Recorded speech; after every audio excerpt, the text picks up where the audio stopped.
Salam, selamat siang teman-teman semua, dimanapun kita berada. Saya yakin bahwa kita semua dalam keadaan sehat.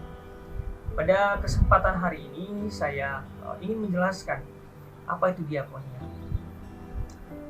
Salah satu dari tugas gereja adalah diakonia, atau selebihnya marturia dan koinonia. Secara singkat, diakonia dapat berarti melayani. Nah, ketika melayani, kita tentu tahu bahwa tentu tidaklah sulit ya bagi orang Kristen dalam menemukan atau mendengar kata melayani atau pelayanan. Namun, teman-teman perlu dipahami bahwa bergereja dan berdiakonia ini merupakan hal yang paralel dan bukanlah semudah yang terucap dengan kata-kata. Lebih daripada itu, bergereja dan berdiakonia memiliki makna dalam dan cukup menantang untuk dilakukan oleh orang-orang percaya. Dalam perspektif perjanjian baru, diakonia mendapat posisi yang sangat penting. Sampai-sampai orang yang melaksanakan diakonia tersebut pun harus dipilih dan tugasnya pun harus diberikan khusus. Selain itu, masalah yang timbul juga adalah mengapa ada beberapa gereja yang tidak mempunyai diaken untuk mengerjakan tugas diakonia.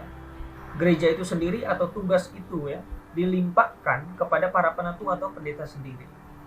Nah, memang syarat-syarat untuk menjadi diaken atau orang yang mengerjakan diakonia atau pelaku diakonia ini sendiri harus ditetapkan dalam Kisah Para Rasul 6 ayat 1 sampai ke 7. Pengertian diakonia di dalam Alkitab, teman-teman, secara harafiah kata diakonia berarti pertolongan atau pelayanan. Dalam bahasa Ibrani, pertolongan atau penolong disebut ezer. Dalam Kejadian 2 ayat 18 dan ayat 20, dalam Mazmur 121 ayat yang ke-1. Diakonia dalam bahasa Ibrani disebut seret yang artinya melayani. Dan dalam terjemahan bahasa Yunani kata diakonia disebut diakonia atau pelayanan. Diakonein atau melayani dan diakonos atau pelayanan. Nah, teman-teman yang saya kasih dalam Tuhan Yesus Kristus, istilah diakonia sebenarnya sudah terlihat sejak dari perjanjian lama. Dalam kitab Kejadian jelas dikatakan bahwa Allah menciptakan segala sesuatu dari yang tidak ada menjadi ada, atau disebut juga dengan ex nihilo ya. Nah, dan semua yang diciptakan Allah sungguh amat baik. Dikatakan dalam Kejadian 1 ayat 10 sampai 31. Allah juga bahkan membuktikan pemeliharaannya secara khusus ditujukan kepada manusia, yaitu sebagai pelayan. Manusia sebagai wakil Allah untuk melayani dalam mengurus bumi dan isi.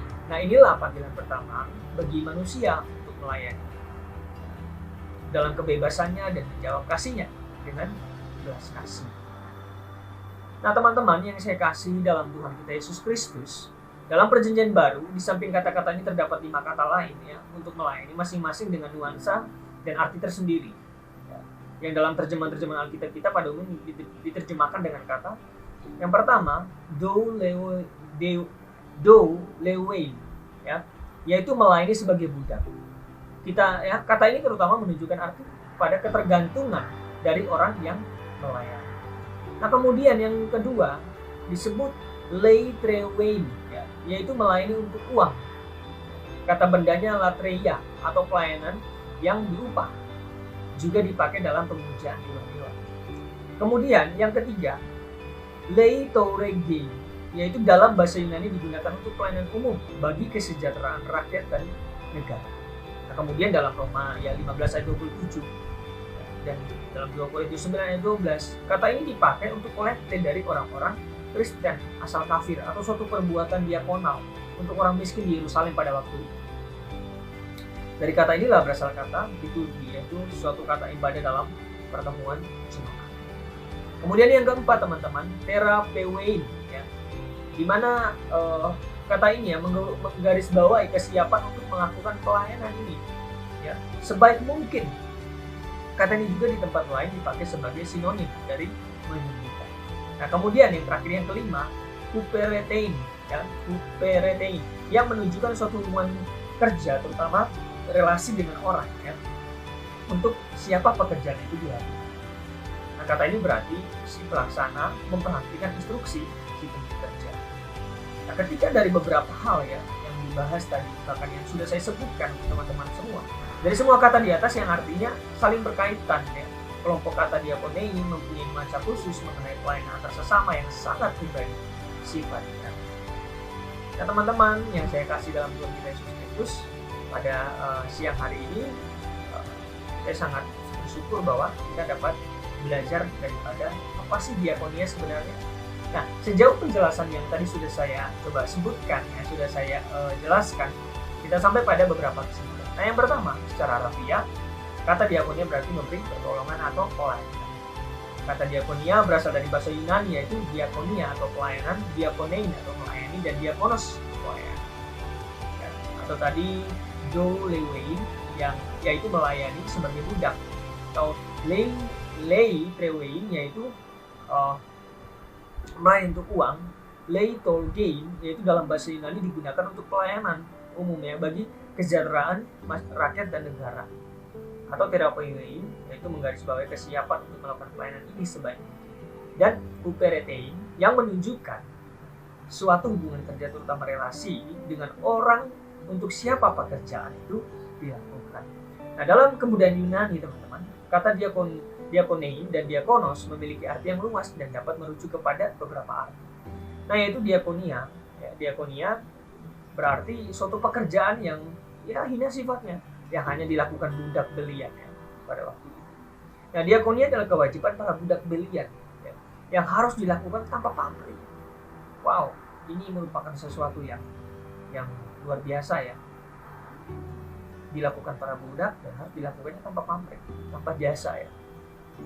Nah, itu berarti bahwa pelaku diakonia ini benar-benar dituntut kesediaan dirinya untuk menanggung penderitaan demi pemuasan hati tuannya.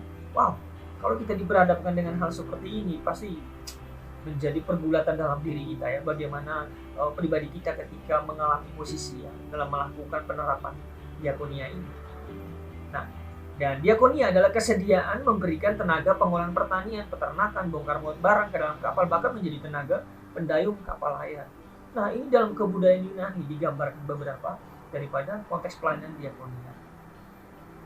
Nah, teman-teman, kiranya sebagai orang percaya, kita harus memiliki komitmen ya, untuk mengikuti teladan Yesus ya, yang sudah menunjukkan bagaimana kepeduliannya untuk menolong ya, orang-orang pada saat itu di dalam masa pelayanan sekitar 3,5 tahun. Jadi, ketika kita sudah menjadi orang percaya, ya, kita harus meninggalkan setiap ego kita. Kita harus meninggalkan setiap keangkuhan diri kita. Ya, kita harus bisa melawan ya keinginan daging kita, melepaskan semuanya itu. Dan kita mau mengikuti teladan Yesus. Kita mau melayani sesama kita. Ya tanpa pamrih. Ya, tidak hitung-hitungan. Karena Yesus sudah melakukan seperti itu. Selamat siang, Tuhan Yesus